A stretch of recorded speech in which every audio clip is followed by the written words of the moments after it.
Na tela branca ao centro, o título em braille e em letras pretas pisca: Um novo olhar. Oi pessoal, eu sou Nicole Someira. Atrás de mim nós temos um banner pintado de roxo e azul.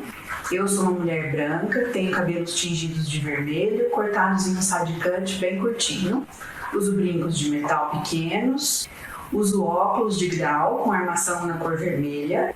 No momento estou usando um batom vermelho também e uma blusa preta. Eu sou baixinha, estou sentada e tenho 38 anos. Bom, eu estou aqui a convite para falar para vocês um pouquinho sobre o meu livro, O Artista com Deficiência no Brasil, que foi lançado em 2019 pela editora Apres. Ele tem como base a minha pesquisa de mestrado realizada na Unicamp, no Instituto de Artes da Unicamp, com orientação da professora Lúcia Reile e bolsa FAPESP. Nessa pesquisa, eu contei com a participação de 8 grupos de artistas com deficiência. Nas entrevistas, o que eu procurei traçar foi um perfil do contato artístico que essas pessoas tinham, através da família, da escola e como consumidores de arte no seu convívio social. Os relatos foram basicamente de grandes dificuldades de acesso com relação às pessoas com deficiência e também uma dificuldade de se constituir como artista a partir da visão que a família tinha sobre o que ele estava realizando no grupo. Para muitos deles, estar no grupo era como um hobby, era como uma atividade social, sem conteúdo artístico propriamente, sem construção de um conteúdo artístico, sem construção dele mesmo como um artista.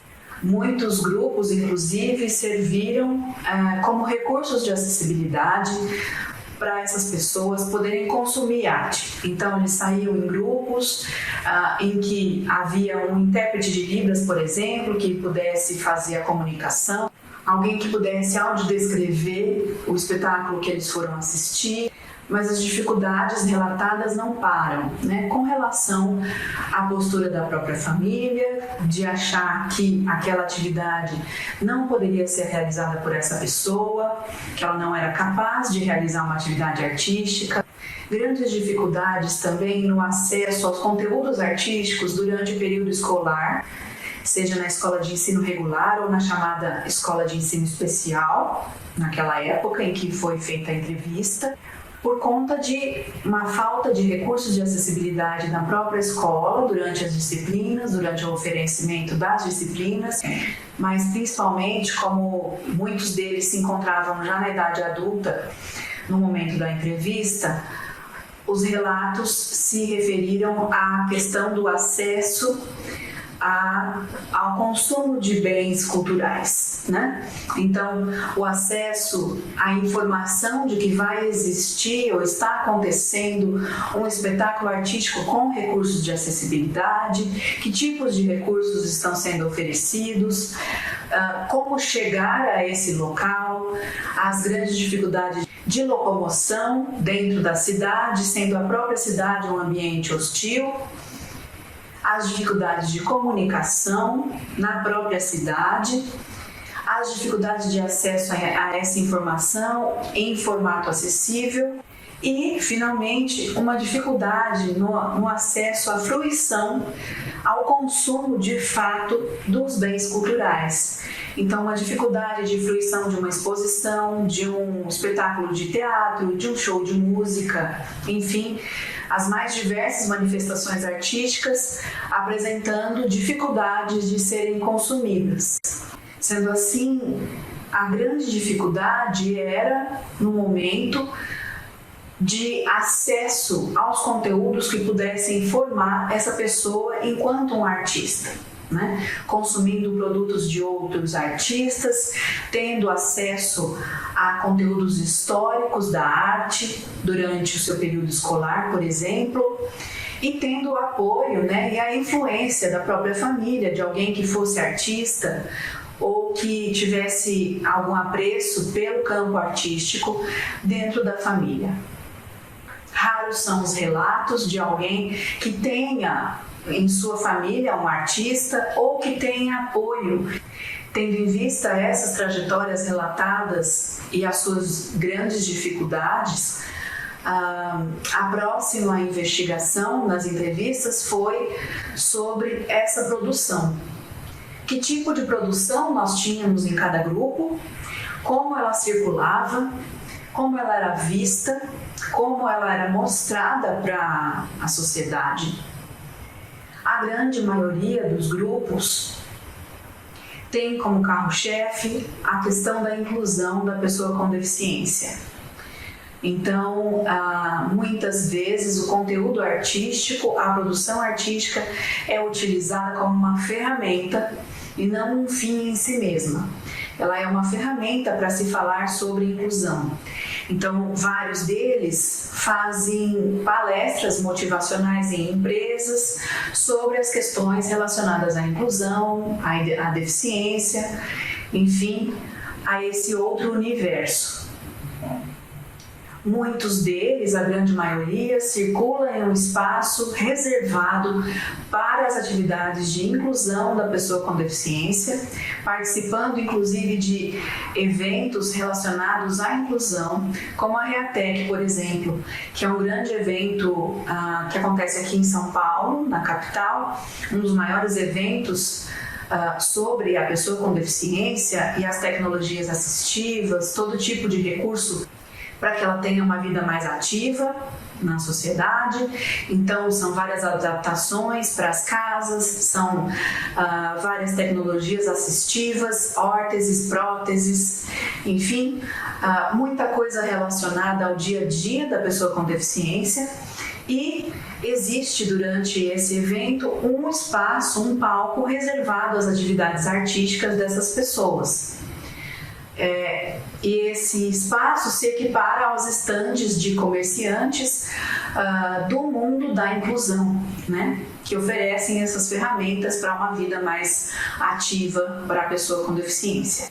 Sendo assim, tudo é colocado no mesmo patamar e no mesmo campo, que é o campo da inclusão.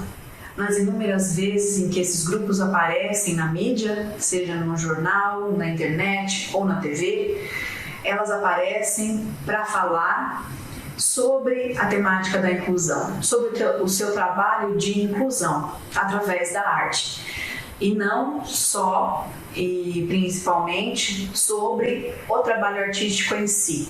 Então, esses grupos eles se sustentam, na sua grande maioria, através do discurso da inclusão e não propriamente pelo seu conteúdo artístico. Eles são reconhecidos como artistas e a sua produção é reconhecida enquanto arte através desses mecanismos de inclusão, principalmente, então, em eventos dessa temática.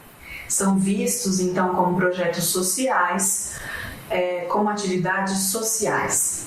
Elas circulam, então, em um campo que eu chamei durante a pesquisa das atividades artísticas para a inclusão social da pessoa com deficiência, e não no campo artístico legitimado, consagrado em si.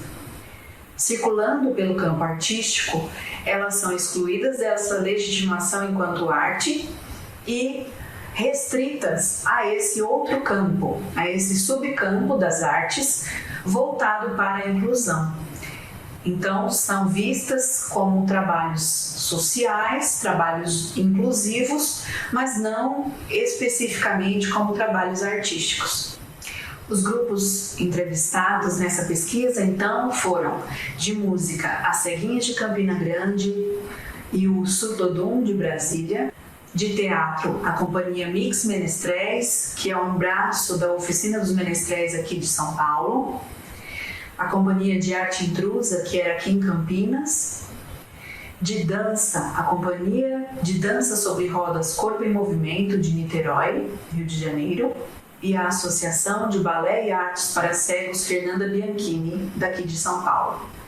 De artes plásticas, por fim, nós temos a Associação dos Pintores com a Boca e com os Pés, que é uma associação internacional de artes plásticas, e o grupo Artes Táteis, que era um grupo de Brasília. Alguns deles se relacionavam a associações de luta por direitos das pessoas com deficiência, outros outros a instituições de assistência à pessoa com deficiência, mais antigas, e outros se mantiveram independentes. 2 desses grupos foram relacionados a pesquisas acadêmicas e tiveram a sua atuação mais produtiva durante as próprias pesquisas, e se distanciando e se desfazendo após o término desses trabalhos.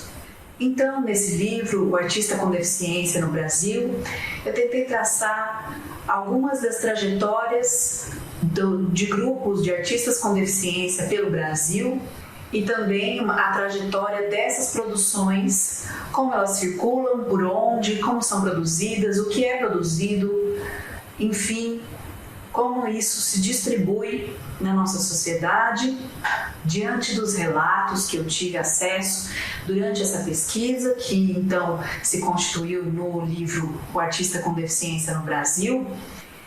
O que eu pude concluir é que é extremamente difícil ainda para a pessoa com deficiência o acesso a conteúdos artísticos durante a sua vida, seja na família, que possa acreditar nas potencialidades dessa pessoa, seja durante o seu período escolar de formação, em que ela vai ter acesso aos conteúdos históricos, artísticos, seja no ensino formal ou no ensino informal, e por fim, como consumidora na nossa sociedade de bens culturais. Da maneira como a arte é hoje ainda disponibilizada para pessoas com deficiência, essas pessoas não têm acesso total e irrestrito aos conteúdos artísticos disponíveis e, portanto, não se constituem concretamente como artistas a partir desses conteúdos. E assim tem a sua produção restrita à circulação no ambiente de inclusão.